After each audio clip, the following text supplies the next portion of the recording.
Hello guys. So, let's read The Magic Island, the amazing story. This one is well.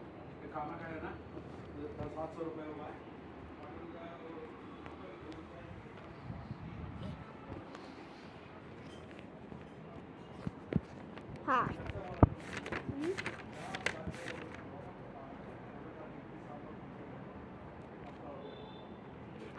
Page 68. The next morning, everyone got up early and eager to continue the journey. There was another full day traveling to be done. We reached our final destination, most of it by boat. So rapid that we had the taxis and Grand Hotel. So after the rapid breakfast, our cavalcade left the Grand Hotel in 3 more taxis and headed for Oslo docks. There we went on board a small coastal steamer and Daddy was heard to stay. I'm sure it leaks. We shall all be food for the fishes before the day is out. Then the ship would disappear below for the rest of the trip. We loved this part of the journey.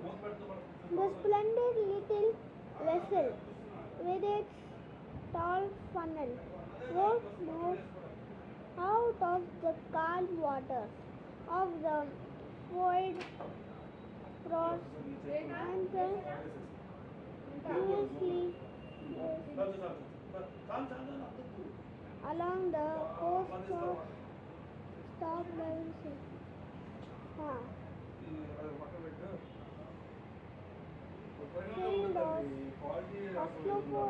We loved this part of the journey. The splendid little vessel with its single tall funnel moved out of the calm waters of the void, proceeded at the leisurely pace along the coast, stopping every hour or so. Small wooden jetty where a group of villagers and summer people would be waiting to welcome friends or collect parcels and mail. Unless you have sailed down from Oslo Ford like this yourself on tranquil summer's day, you cannot imagine what it is like. It's impossible to describe the sensation of the peace and beauty that surrounds you. The boats waves in the small brightly painted wooden houses, them but many with not a house or a tree. On the bare rocks, these granite rocks are so smooth that you can lie and sun yourself on a towel. Underneath, we would see long lake islands. There are no sandy beaches on the fjord. The rocks go straight on the water's edge, and the water immediately deep. As a result, Norwegian children all learn to swim when they are young, because if you can't swim, it's difficult to find a place to bath. This is also one task for the Norwegian.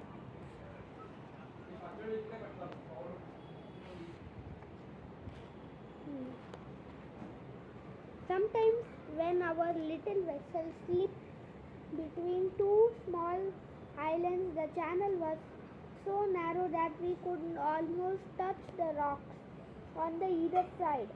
We would pass boats and canoes with flaxen head. Children in them, their skins browned by the sun, and they would watch their tiny boats rocking violently, then watching the boats rocking. A larger ship left behind. Late afternoon, we would come to finally end of the journey and the island of Tojom. This was where our mother always took us. Heaven knows us she found it, but to us it was the greatest place on earth. About 200 yards from jetty along the narrow dusty road stood a simple wooden hotel, painted white. It was run by an elderly couple whose faces I still remember widely, and every year they welcomed us like old friends. Everything about the hotel was extremely primitive, except the dining room. The walls, the ceiling, and the floor of our rooms were plain, unvarnished pine blanks. There was a wash basin of a jug of cold water in each of them. The laboratories were the empty wooden outsiders used at the back of hotel and cupid, nothing more than a round hole cut in a piece of wood. You sat on the hole and what you did dropped into a pit 10 feet below. If you look down the hole, you would see often rats scurrying down in the gloom. All we took for granted. Breakfast was the best meal of in the day in hotel, and it was laid on huge table in the middle of the dining room from which you helped yourself. There were maybe 50 different dishes to choose from that you the table. There were large jugs of milk, which all Norwegian children drink at every meal. There were plates of cold beef, veal, ham, and pork. There was cold boiled mackerel submerged in aspic. There was fried and pickled herring, fillets, sardines, smoked eels, and cod roe with the boiled eggs. There were cold omelets with chopped ham in them, and cold chicken and hot coffee for grown-ups, and hot crisp rolls baked in hotel kitchen, which we ate with butter and cranberry jam. There was stewed apricots with different cheeses, including, of course, ever-present wedges, that tall, brown, rather sweet Norwegian goats. Cheese which you land on just about every table after land. We would often get fish and chips. After breakfast, we collected our bathing things and whole party, all 10 of us, would pile around the boat. Everyone has some sort of boat in Norway. Nobody sits around in front of hotel, nor does anyone sit on the beach because there aren't any beaches to sit on. In the early days, we had only rowboats, but a very fine one it was. It carried all of us with places for 2 rowers. My mother took one pair, oars, and my fairly ancient half-brother took the other, and off we would go. My mother and half-brother, he was somewhere 18 then. We were expert rowers there, expecting perfect time, and the oars went click, click, click, click, click in their wooden rowlocks, and rowers never paused during the 40-minute journey. The rest of us sat in boating, trailing our fingers, in the clear water, looking for jellyfish. We climbed across the sound and went whistling through narrow channels with rocky islands. On either street serves a very secret, tiny path on distant island that only we knew about. In the early days, we needed a place like this where we could paddle and play about because my younger sister was only one. The next sister was three and I was four. The rocks and the deep water were no good to us. For several summers, that tiny secret sand peaks on the tiny secret island was our regular destination. We would stay there for 3 or 4 hours, messing about in the water and rock pools and getting extraordinary sunburn. In later years, when we were all little older, we could swim the daily routine because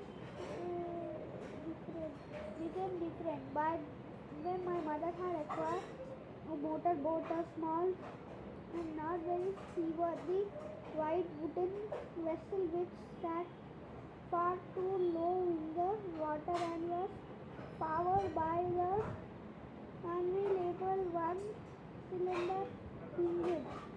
The faintly ancient half-brother was only the one who could make the engine go at all. It was extremely difficult to start and he always unscrewed the sparking plug and poured petrol in the cylinder. Then he swung flywheel round and around with a bit of luck. After a lot of coughing and spluttering, the thing would finally get going. When the first acquired the motorboat, my youngest sister was 4 and I was 7. And by then we all had learned to swim. The exciting new boat made up of it possible for us to much further afield, and every day we would travel far into hunting for a different island. There were hundreds of them to choose from. Some were very small, no more than 30 yards long. Others were quite large, maybe half a mile in length. It was wonderful to see such of a choice, and it was terrific fun to explore each island before we went swimming of rocks. There were wooden skeletons of shipwrecked boats, those islands, and big white bones were the human bones, and rocks and some of islands had shaggy, longer goats on them and even sheep.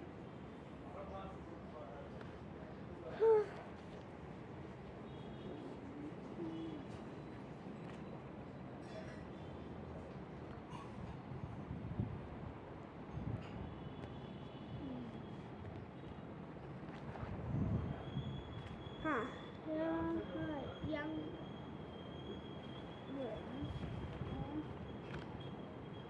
now and again when we were out in the open water beyond the chain of islands, the sea became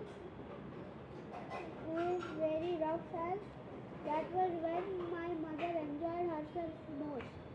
Nobody, not even the tiny children, bothered with life bells in those days. We would think at the size of our funny little white motorbike, driving through mountains, white-capped waves, and getting drenched to the skin, while my mother calmly handled the trailer.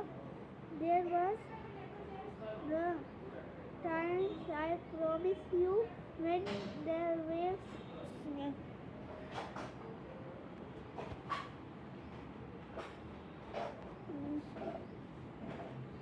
wait guys, it's not not been straight.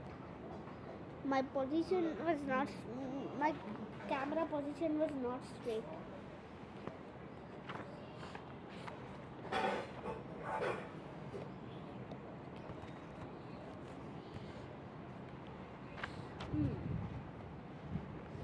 Our fishing, we collected mussels from the rocks which were back. Either row boat or in the motor boat and pushed off the drop anchor later in likely sports. There was very deep and often we had let out 200 feet before we touched bottom. We would sit silent, tense, waiting for a bite, and it always amazed me how little a hand or fingers would transpire near the surface of freezing cold. Whiting, haddock, and mackerel, we caught them and bore simply to the hotel. Cooking promised them ready for supper. I'll tell you, my friends, those days, those were the days.